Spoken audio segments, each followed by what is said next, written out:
மேடை நடன நிகழ்ச்சி, சுவர் விளம்பரங்களுக்கு விதிக்கப்பட்டுள்ள தடையை தளர்த்த வேண்டும் என அந்த தொழில்களில் ஈடுபட்டுள்ளவர்கள் கோரிக்கை விடுத்துள்ளனர்.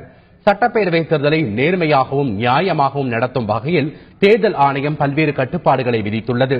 இதன் ஒரு பகுதியாக மேடை நடன நிகழ்ச்சி, பிளக்ஸ் பேனர்கள், சுவர் விளம்பரங்களுக்கு தடை விதிக்கப்பட்டுள்ளது.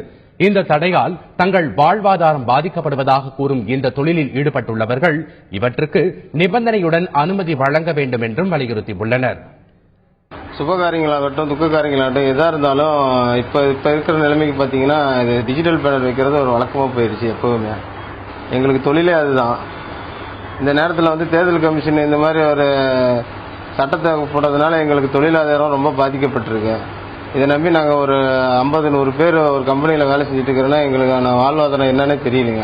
இது கொஞ்சம் மறுபரிசீலனை செய்யணும்னு தேர்தல் கமிஷனே கேட்டுக்குவேன். பர்மிஷன் வாங்கின இடத்துல கூட எழுதக்கூடாதுன்னு சொல்லிட்டு சில கெடுபிடிகளை பண்ணி நம்மளை குழப்ப ரொம்ப சங்கடத்திலையும் கஷ்டத்திலையும் விட்டுட்டாங்க.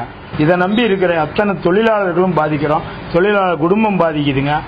எங்களுக்கு இந்த அரசாங்கமாக இருக்கட்டும் இல்லை தேர்தல் கமிஷனாவது எங்களுக்காக ஒரு பரிந்துரை பண்ணி ஏதோ சட்டத்தை கொஞ்சம் தளர்த்தி நாங்களும் பொழைக்க வழி செஞ்சு கொடுக்கணும்.